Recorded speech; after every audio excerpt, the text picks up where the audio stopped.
আসসালামু আলাইকুম। ডুয়েট ভর্তি পরীক্ষায় ৩০০ মার্কস থাকে, তার মধ্যে ১৫০ ডিপার্টমেন্টের এবং ১৫০ হচ্ছে নন ডিপার্টমেন্টের।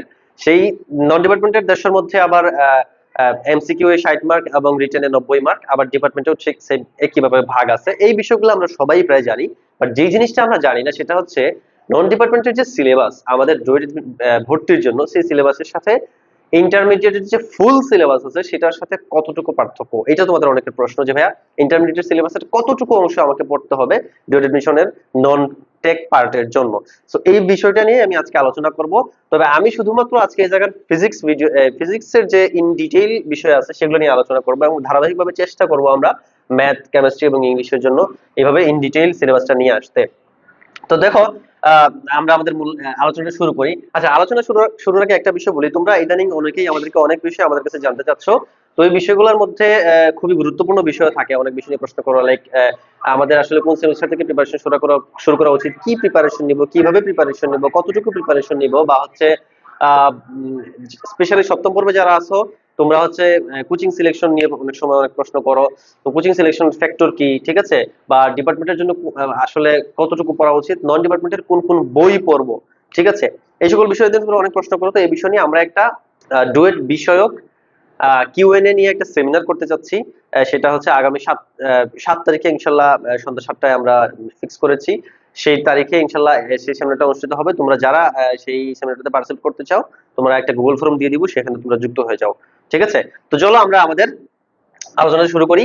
দেখো, আমি এই জায়গাতে উচ্চ মাধ্যমিক পদার্থবিজ্ঞান ডক্টর শাহজাহান তপন স্যারের ২০১২ সাল অথবা ২০১৩ সালের যে সংস্করণটা আছে, সেই সংস্করণটা খুললে তোমরা দেখতে পাবা প্রথম পত্র, মানে হচ্ছে এটা হচ্ছে তোমার প্রথম পত্র, ঠিক আছে। তো এই প্রথম পত্রের যে অধ্যায়গুলো আছে সেই অধ্যায়গুলো আমি এই জায়গায় লিখে রাখছি, ঠিক আছে। আর এখানে দ্বিতীয় পত্রের আরো ১১টা অধ্যায় আছে। প্রথম পত্রের 10টা অধ্যায়, দ্বিতীয় পত্রের 11টা অধ্যায়, আমি সেখানে টোটাল 21টা অধ্যায় লিখে নিয়েছি। তো দেখো, প্রথম পত্রের যে অধ্যায়গুলোর মধ্যে আহ প্রথমে আছে কি ভৌত জগত পরিমাপ। তো এটা এমন একটা অধ্যায়, প্রত্যেকটা বইয়ের শুরুতে কিছু ইন্ট্রোডাক্টরি অধ্যায় থাকে না, ঠিক আছে। তো এখানে এরকম ফিজিক্সের হিস্ট্রি, সায়েন্টিস্টদের নাম, তারপরে হচ্ছে পরিমাপ মানে ডাইমেনশন, কিছু ইউনিট, এই সকল বিষয় নিয়ে আলোচনা করা আছে। তো অন্যান্য অধ্যায় পড়লে আসলে এটা এমনি পড়া হয়ে যাবে, আর এটা তোমাকে বেসিক জানার জন্য পড়াটা উচিত আমি মনে করি।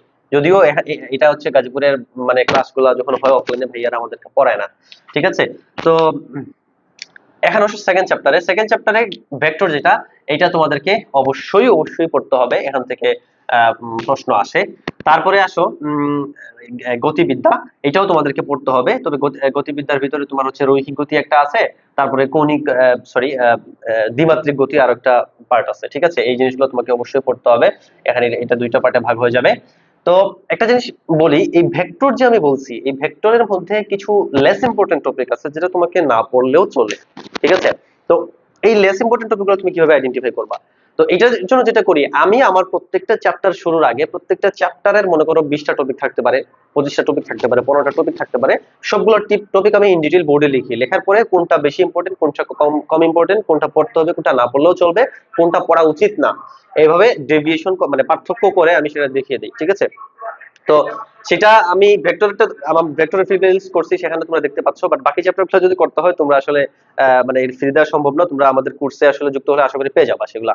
তো চলো, নিউটনীয় বলবিদ্যা, এরপরে আসে নিউটনীয় বলবিদ্যা, এটাও তোমাদেরকে কমপ্লিটলি খুব ভালো মতো পড়তে হবে। তারপরে কাজ ক্ষমতা শক্তি অবশ্যই খুব ভালো মতো পড়তে হবে। তারপরে মহাকর্ষ অভিকর্ষ খুব ভালো মতো পড়তে হবে, এখান থেকে প্রশ্ন থাকে এবং পেঁচানো প্রশ্ন থাকে। তারপরে পদার্থের গাঠনিক ধর্ম, এটাও পড়তে হবে। এটার ভিতরে অনেক বিষয়াদি আছে, এই তোমার হচ্ছে স্থিতিস্থাপকতা, পৃষ্ঠটান, তারপরে প্রবাহী পদার্থ, অনেক বিষয়াদি এটার ভিতরে আছে। একইভাবে যে নিউটনীয় বলবিদ্যা, এটার ভিতরে গতিসূত্র আছে, কৌণিক গতি আছে, অনেক বিষয়াদি আছে, ঠিক আছে। তো তারপরে আসো 8 নম্বর অধ্যায়, পর্যায়ভিত্তিক গতি, এটাও তোমাদেরকে অবশ্যই পড়তে হবে এবং খুব ভালো করে পড়তে হবে। তারপরে আসো 9 অধ্যায় তরঙ্গ। তো তরঙ্গের ভিতরে এখানে শব্দ নিয়ে আলোচনা আছে, শব্দের গতিবেগ, শব্দের মানে কম্পাঙ্ক, এই সকল বিষয়াদি নিয়ে তরঙ্গতে আছে। সো এই 9 নম্বর অধ্যায়টাও লাগবে। সর্বশেষ প্রথম পত্রের মধ্যে আছে 10 নম্বর চ্যাপ্টার, আদর্শ গ্যাস ও গ্যাসের গতিতত্ত্ব। এই জিনিসটাও তোমাদেরকে পড়তে হবেই, ঠিক আছে। কারণ আদর্শ গ্যাসটা জিনিস তোমরা কেমিস্ট্রিতে পড়োই। সো যেই টপিকটা কেমিস্ট্রিতে পড়ো সেখানে ফিজিক্সে পড়লে আলটিমেটলি কনসেপ্টটা কি, কনসেপ্টটা আরো শানিত হবে। সো এটাও পড়তে হবে, বাট স্টিল এই গ্যাসের গতি তথ্য এই জায়গাটাতে আমাদেরকে কিছু জিনিস স্কিপ করলে চলে, যেগুলো আমাদের আসলে দরকার পড়ে না, ঠিক আছে। তো এই জিনিসগুলো বুঝতে গেলে আসলে ওই চ্যাপ্টারে ইন ডিটেইল দেখা উচিত। ওকে, তো এখন তোমরা অনেকে প্রশ্ন করতে পারো যে ভাইয়া তাহলে সবই তো বললেন আছে, তাহলে বাদ দিলাম কি, পুরো ইন্টারের সিলেবাসটা পড়তে হচ্ছে? হ্যাঁ, ফিজিক্স প্রথম পত্রে ইন্টারের যে বইটা আছে সে বই থেকে কিচ্ছু বাদ দেওয়ার নাই, ঠিক আছে, there is nothing to left, ঠিক আছে, কিচ্ছু ছাড়তে পারবে না। প্রথম পত্রে আমার সাজেশন থাকবে এ টু জেড ইন ডিটেইল পড়ার জন্য, ঠিক আছে। এবার আসো দ্বিতীয় পত্রে, আমার সাজেশন না, আলটিমেটলি তোমাকে পড়তেই হবে এটা, হ্যাঁ পড়া লাগবে। তো দ্বিতীয় পত্রে আসো, এখানে দেখো দ্বিতীয় পত্রের প্রথমত কি বলছে, তাপগতিবিদ্যা। তো এই তাপগতিবিদ্যার ভিতরে তাপগতিবিদ্যার প্রথম সূত্র, দ্বিতীয় সূত্র, তারপরে তাপ বিকিরণ, ঠিক আছে, আলো, আরো অনেক বিষয়াদি আছে, সেই বিষয় নিয়ে আলোচনা আছে। এটাও তোমাকে টোটালি পড়তে হবে, খুব ভালো মতো পড়তে হবে, এখান থেকে প্রশ্ন থাকে, ঠিক আছে, আমাদের সময় এসেছিল, পরের বারও আসছে। এরপর আসো, তারপরে এটা আমাদের লাগতেছে, তো স্থির তড়িৎ এইটা আমাদের লাগবে না, চল তড়িৎ এটাও আমাদের লাগবে না, তড়িৎ প্রবাহের চুম্বকীয় ক্রিয়া ও চৌম্বকত্ব এটাও আমাদের লাগবে না, তড়িৎ চুম্বকীয় আবেশ ও পরিবর্তী প্রবাহ এটাও আমাদের লাগবে না, জ্যামিতিক আলোক বিজ্ঞান এই জিনিসটা আমাদের লাগবে। এই যে এটা আমরা ইতিমধ্যে পড়ছি, লাইক জ্যামিতিক আলোক বিজ্ঞানের মধ্যে আলোর প্রতিফলন, আলোর প্রতিসরণ এগুলো আমরা পড়াশোনা করছি।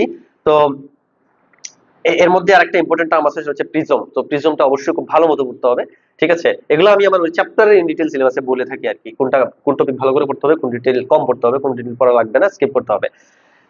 দেন কি ভৌত আলোক বিজ্ঞান, এটা একটু কমপ্লেক্স, এটা আমাদের মানে লাগবে না আর কি, না পড়লেও চলবে। তারপর হচ্ছে আধুনিক পদার্থ বিজ্ঞানের সূচনা, এটা আমাদের লাগবে, এবং লাস্ট 2 বছর থেকে স্যাররা এই জায়গাতে এমফাসাইজ করতেছে, জোর দিচ্ছে এই ব্যাপারগুলোর উপরে, কারণ ভিতরে আমাদের অ্যাডভান্স মডার্ন ফিজিক্স নিয়ে অনেক পড়াশোনা করতে হয় আর কি। তো তারপরে পরমাণুর মডেল ও নিউক্লিয় পদার্থ বিজ্ঞান এখানেও লাগবে, এখানে আমাদের তেজস্ক্রিয়তা নিয়ে অনেক পড়াশোনা আছে, ঠিক আছে, এই জিনিসগুলো আমাদের লাগবে। তারপরে আসে হচ্ছে লাস্টে কি সেমিকন্ডাক্টর ইলেকট্রনিক্স, এটা আমাদের লাগবে না, জ্যোতির্বিজ্ঞান এটাও আমাদের লাগবে না।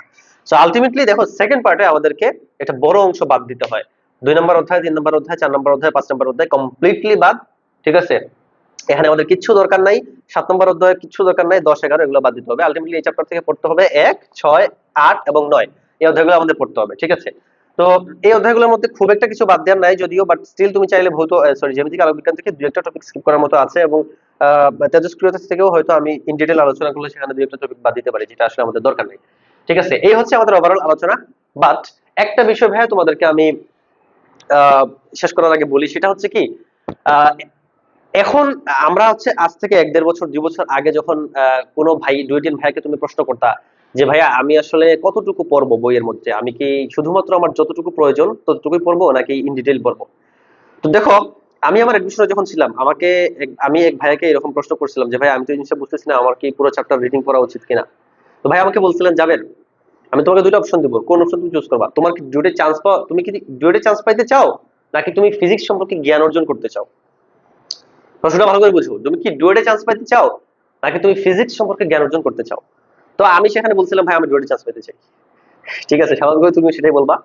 তো পরে বলছে তাহলে যেটা বলি সেটা করো, তুমি শুধুমাত্র যতটুকু থিওরি তোমার প্রয়োজন ঠিক ততটুকুই পড়ো, তারপরে ওই টপিক রিলেটেড ম্যাথ করো, যতটুকু না পারলেই নয় ততটুকু পড়ো আর ম্যাথ করো। এই ক্ষেত্রে সাজেশন হচ্ছে যে মানে আমরা আমরা আসলে এডমিশন থাকতে কখনো পুরো চ্যাপ্টারের একদম লাইন বাই লাইন রিডিং পড়তাম না আর কি। ওই ওই কনসেপ্ট গুলো আমাদের মাথায় আছে, কারণ কি ও ভাইয়েরা ওই জায়গা থেকে যে জিনিসগুলো প্রয়োজন সেটা আমাদেরকে আগে আলাদাভাবে দিয়ে দিত, অথবা বলে দিত যে এই টপিকটা জাস্ট পড়ে, এই টপিকটা পড়ে না। বাট এখন লাস্ট 2 বছর থেকে এমসিকিউ আসার পর থেকে ভাইয়া এই জিনিসটা কিন্তু চেঞ্জ মানে হয়ে যাচ্ছে। সেটা হচ্ছে কি, তুমি যদি এমসিকিউ আনসার করতে চাও ভাইয়া, তুমি আসলে শুধুমাত্র ওই ম্যাথ একটার পর একটা করে গেলেই হবে না, কারণ এমসিকিউ তোমার মানে বেসিক থেকে আসতে হবে, আর বেসিক পড়ার জন্য ডেফিনেটলি তোমাকে থিওরি পড়তে হবে এবং লাইন বাই লাইনই তোমাকে পড়তে হবে। এখন কোনো ভাইয়া যদি নাও বলে আমি সেই ভাইয়ের সাথে ডিনাই করব, ঠিক আছে। সো এই কারণে আমি বলছি যে যে অধ্যায়গুলো আছে সেই অধ্যায়গুলো তোমরা রিডিং পড়ো। এটা আসলে এডমিশন গাজীপুরে এসে পসিবল হয় না সত্যি বলতে, এখানে যে টাইম ভাইয়া এটা কভার করা মুশকিল। এই কারণেই আসলে পলিটেকনিকে থাকা অবস্থায় তোমার আসলে অ্যাটলিস্ট নন টেকটা একবার পরে আসা উচিত। সে পরে আসলে কি হবে, এখানে এসে তুমি ওই কভার আপটা করতে পারবা, ঠিক আছে। সো যারা আসলে মানে ইন ডিটেইল পড়তে চাও, আমরা আমাদের কোর্সে ইন ডিটেইলে পড়িয়ে থাকি। তো ইন ডিটেইল যারা পড়তে চাও পলিটেকনিকে থাকা অবস্থায় তোমরা আমাদের সাথে যোগাযোগ করতে পারো, আমাদের পেজে মেসেজ করো অথবা আমাদের হোয়াটসঅ্যাপে যোগাযোগ করলে ইনশাআল্লাহ পেয়ে যাবা, ঠিক আছে। তো আশা করি তোমাদের সাথে হয়তো সেমিনারে কথা হচ্ছে যদি তোমাদের প্রশ্ন থেকে থাকে। ভালো থাকো সবাই, আসসালামু আলাইকুম। আচ্ছা একটা জিনিস একটু বাকি আছে, সেটা হচ্ছে আমি এই যে বইটা দিচ্ছি এটা ইন্টারের মেইন বই।